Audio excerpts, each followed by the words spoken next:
জাতীয় বিশ্ববিদ্যালয়ের ডিগ্রি দ্বিতীয় বর্ষের বাংলা জাতীয় ভাষা সাবজেক্টের পরীক্ষা আগামী 20 এপ্রিল অনুষ্ঠিত হবে। আজকের ভিডিওতে আমি ব্যাকরণ অংশের শর্ট সাজেশন শেয়ার করব। ব্যাকরণ অংশে খ বিভাগে 2টা প্রশ্ন থাকবে এবং গ বিভাগে 2টা প্রশ্ন থাকবে। তাই 2টা প্রশ্ন যেহেতু তার মধ্যে চিঠি আছে, আবেদনপত্র আছে, কোন চিঠি কোন আবেদনপত্র পড়বেন, তাছাড়া আপনার খ বিভাগে এই যে এরকম অনুবাদ থাকে, কোন অনুবাদগুলো পড়বেন আপনি, আজকের ভিডিও তার সম্পূর্ণ বিষয়টা আপনাদেরকে এক্সপ্লেন করে বুঝিয়ে দিব। সো শুরু থেকে শেষ পর্যন্ত দেখেন। প্রথমে আমি ক বিভাগ নিয়ে আলোচনা করছি। যেহেতু ক বিভাগে খুব বেশি ব্যাকরণ অংশ থেকে প্রশ্ন আসে না, যার জন্য এখানে মাত্র 6টা প্রশ্ন দেওয়া হয়েছে। সবচেয়ে গুরুত্বপূর্ণ বা 100% পরীক্ষাতে আসার মতো 6টা প্রশ্ন রয়েছে। খ বিভাগে চলে যাচ্ছি। খ বিভাগে প্রথম প্রশ্নটা 100% গুরুত্বপূর্ণ। পরীক্ষাতে আমার কেন জানি মনে হচ্ছে যে এই প্রশ্নটা আসবে। দ্বিতীয় প্রশ্নটা এটাও কিন্তু 100% গুরুত্বপূর্ণ, 2022-এ আসছে। এদিকে তৃতীয় প্রশ্নটা এটা কিন্তু 2020-এ আসছে, এটাও গুরুত্বপূর্ণ। তাছাড়া এই যে নত্যবিধানের 4টি নিয়ম, এটা কিন্তু 2বার পরীক্ষাতে আসছে, সো এবার আসার সম্ভাবনা রয়েছে। বাংলা বানানে ইকারের ব্যবহারের 5টা নিয়ম, এটাও কিন্তু গুরুত্বপূর্ণ। সো আপনি যেগুলো পড়বেন, মূর্ধন্য ন ব্যবহারের 5টা নিয়ম এবং বাংলা বানানের ইকারের ব্যবহারের 5টা নিয়ম, তাছাড়া নত্যবিধান এবং এই যে সত্যবিধান, এই 2টার প্রশ্ন আপনি পড়বেন। এদিকে গ বিভাগে প্রশ্ন রয়েছে সাধু ভাষা ও চলিত ভাষা কাকে বলে, এটা কিন্তু 100%। এছাড়া 2 নাম্বার যে প্রশ্নটা রয়েছে উদাহরণসহ হ্রস্ব ইকার দীর্ঘ ইকার ব্যবহারের 5টা নিয়ম, তারপর যে বাংলা নববর্ষ উপলক্ষে প্রবাসী বন্ধুর নিকটে একটা পত্র।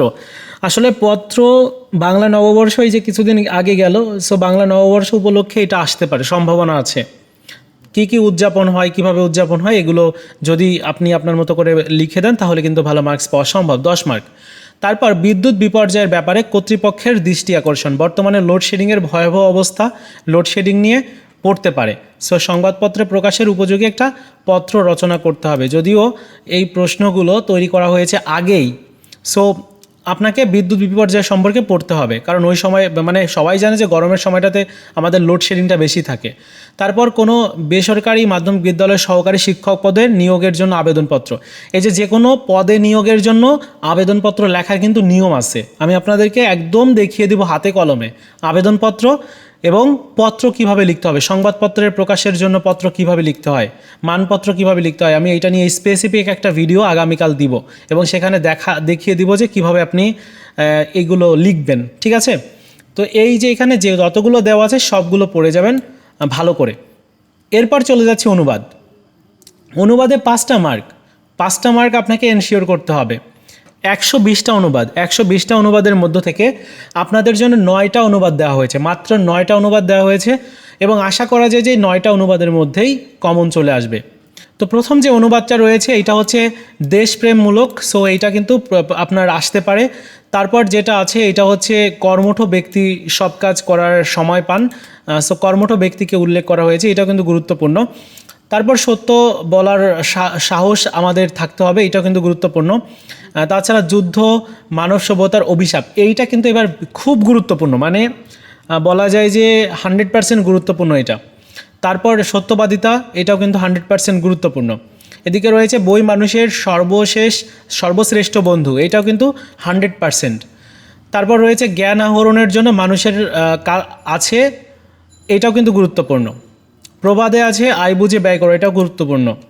সর্বশেষ হচ্ছে ইংরেজি শিক্ষার প্রয়োজনীয়তা, এইটা এবার 100% ভেরি ভেরি ইম্পর্টেন্স।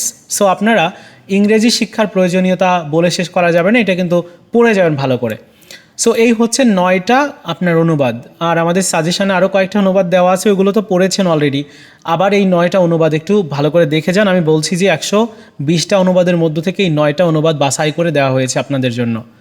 সো এই হচ্ছে লাস্ট টাইমের সাজেশান, ব্যাকরণ অংশের সাজেশান। আর আপনাদের শর্ট আরেকটা সাজেশান যেখানে শুধু স্পেসিফিক প্রশ্নগুলো নিয়ে আলোচনা হবে, সেটি পরীক্ষার 2 দিন আগে বা 3 দিন আগে দেওয়া হতে পারে। সো ওইটা খুব তাড়াতাড়ি আমি রেডি করে আপনাদের মধ্যে দিয়ে দিব। সো মোটামুটি আপনার প্রশ্ন তো কমপ্লিট করা হয়ে গেছে, ম্যাক্সিমাম কমপ্লিট।